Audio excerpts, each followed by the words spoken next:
Este é o nosso curso de produção videofotográfica em dança da Universidade Federal do Rio Grande do Sul, da Escola Superior de Educação Física, Fisioterapia e Dança e do curso de licenciatura em dança.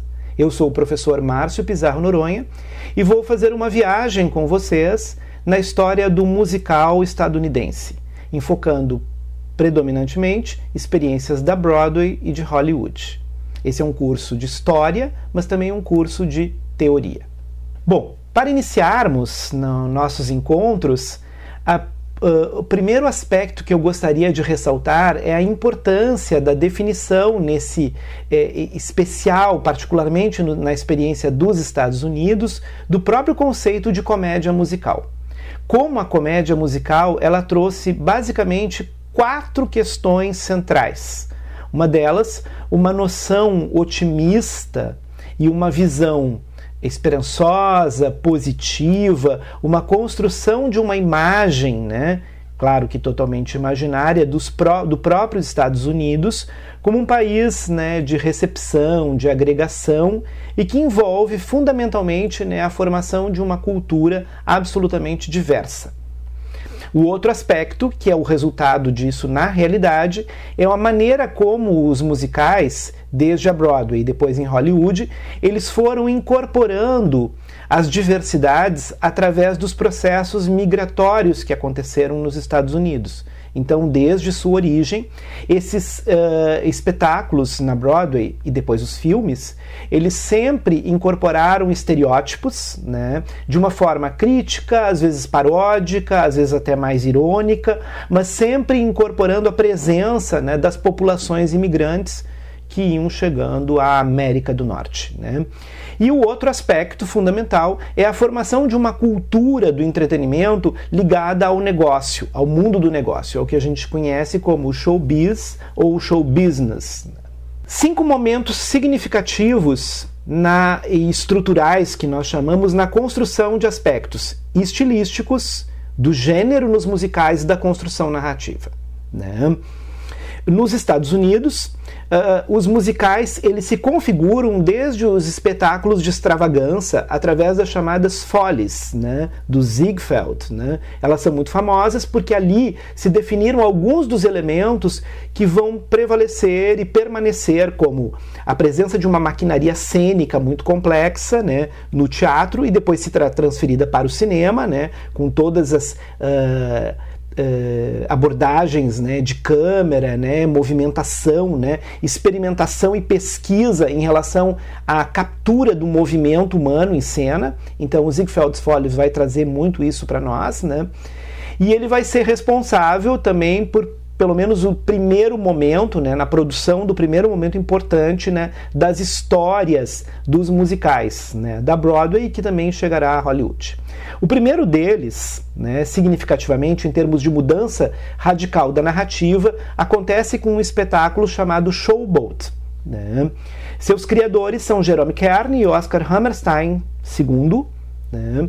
E eles então fazem aqui uma incorporação, pela primeira vez, esses shows que eram basicamente entretenimentos, diversão, né? Cenas curtas, né? Shows semelhantes a espetáculos de variedades, teatro de revista, contando um pouco das novidades do cotidiano, né? Ou então criando cenas cômicas ao estilo de espetáculos circenses. Eles vão mudar isso e propor a adaptação de um texto literário, com uma história que discute um tema também já da incorporação dos processos migratórios e especialmente do racismo e da escravidão nos Estados Unidos. Então, o primeiro grande espetáculo, ele já traz essa temática. Isso vai ser muito importante no decorrer da nossa história, porque nós vamos observar como a Broadway, nessa sua perspectiva de busca da diversidade, ela sempre vai acentuar, né, especialmente na sua primeira fase, a discussão da questão racial, né, que vai gerar de Showboat até Porgy and Bess, de George e Ira Gershwin, um momento bastante significativo na reflexão sobre o tema do racismo e das relações interraciais nos Estados Unidos. O segundo momento significativo de uma revolução, de uma transformação na estrutura das histórias, está no espetáculo Oklahoma. Se em Showboat nós estávamos ali falando de uma América crítica, né, de uma visão de uma América crítica e tensionada por esses conflitos raciais. Em Oklahoma, a gente vê a história, né, que começa com George Cohan e chega em Oklahoma num espetáculo mais complexo e elaborado, né, uma estrutura narrativa muito complexa, contando uma história, e a música, então, interferindo cada vez mais na formação das canções de balada, nas canções que apresentam a subjetividade, a interioridade, né, e que vão caracterizando e definindo os personagens. Isso é um elemento que vem um pouco da opereta, mas que vai ficar mais explícito nesse tipo de espetáculo, né. Oklahoma também vai ser adaptado para o cinema alguns anos depois, né, então vai ser um espetáculo muito importante. O terceiro deles é fruto de uma dupla, ou vamos dizer assim, de um trio formado pelo compositor, né, sinfônico Leonard Bernstein, o escritor, né, de letras, né, e libretos, né, Stephen Sondheim, e o coreógrafo, diretor Jerome Robbins, que é bastante importante na história, especialmente quando a gente enfocar essa temática ligada à questão das coreografias. Ele se chama West Side Story e é uma adaptação, né, uma ideia do Sondheim de recriar, né, num contexto contemporâneo, a história de Romeu e Julieta do Shakespeare, né. O quarto momento é um trabalho do Sondheim com uma produção, né, do Hall, chama-se Company, e é o primeiro trabalho que faz uma revolução no sentido de uma desconstrução da narrativa. Então, Showboat, Oklahoma e West Side Story são musicais que vão incorporando elementos e tornando mais complexa a narrativa, mas todo no sentido da construção da narrativa, de agregar elementos e criar aquela ideia wagneriana da obra de arte total, né? Que cada vez mais a gente não sabe qual é o elemento principal para a contação da nossa história, né? Isso culmina com o trabalho do West Side Story, porque o Jerome Robbins ele vai mostrar o poder da dança no plano narrativo. Company, do Sondheim, ele começa um processo na direção do que a gente chama de espetáculo pós-moderno, da pós-modernidade, né? E ele vai trabalhar muito mais no sentido de uma abertura desconstrutiva, né? De pequenas peças dentro da peça, a criação de uma série de meta-comentários, né, dentro da linguagem. É nesse período também que a gente vai observar uma ascensão da ópera rock, né, e uma retomada, né, que está muito associada a princípios do próprio do pós-modernismo, né, que é uma espécie de espírito retrô nos musicais de jukebox, né, que vão recolhendo canções importantes, né, do cenário de canções populares, né, da música popular de massa, e vão utilizando elas, né, para construir cenas e contextos e épocas históricas, né. E o último deles é o trabalho do Lin-Manuel Miranda, Hamilton, né, que a partir de 2015 estabelece um novo marco na relação entre o texto e a música, né, trazendo os elementos do rap para dentro da construção dos musicais. Queria então lembrar também, nessa aula de abertura, algumas sequências de dança importantes e significativas e que foram reconhecidas como momentos decisivos tanto na estrutura dos musicais, na presença da dança nos seus aspectos narrativos, na contação da história, mas também como o caráter da performance da dança. Então eu quero começar falando do Gene Kelly, né? Gene Kelly, importante diretor, coreógrafo, dançarino, né? Em dois momentos importantes, em Um Americano em Paris e Cantando na Chuva. Dois momentos significativos na história do cinema de Hollywood e que nós observamos a presença do bailarino numa característica mais solística, né? Três coisas que a gente poderia dizer do Gene Kelly em relação a Fred Astaire, né? Fred Astaire que é o principal dançarino e também coreógrafo, diretor, né, uma figura ícone, né, dos anos 30 e dos anos 40, né, ele vai também continuar trabalhando nos anos 50, mas a produção fundamental dele se dará na década de 30 e na década de 40, né, e o Gene Kelly, que vai entrar na década de 40 para a década de 50 em diante, né, até os anos 60 mais ou menos, né, quando então começa uma ascensão de outras formas de dança populares, especialmente o rock. Né? O Kelly, ele tem duas coisas muito importantes, né? A caracterização da figura masculina dançando, né, como aquele que conduz a dança, mas também como um solista de dança. Diferentemente do Fred Astaire, que sempre foi um importante bailarino, desenvolveu uma série de solos, né? Mas os momentos mais significativos da história da dança nos musicais com Gene Kelly são sempre momentos solo, e os momentos mais significativos de Fred Astaire são sempre momentos de parceria, danças de par. Especialmente por quê? Porque a matriz do Fred Astaire é uma matriz de danças de salão.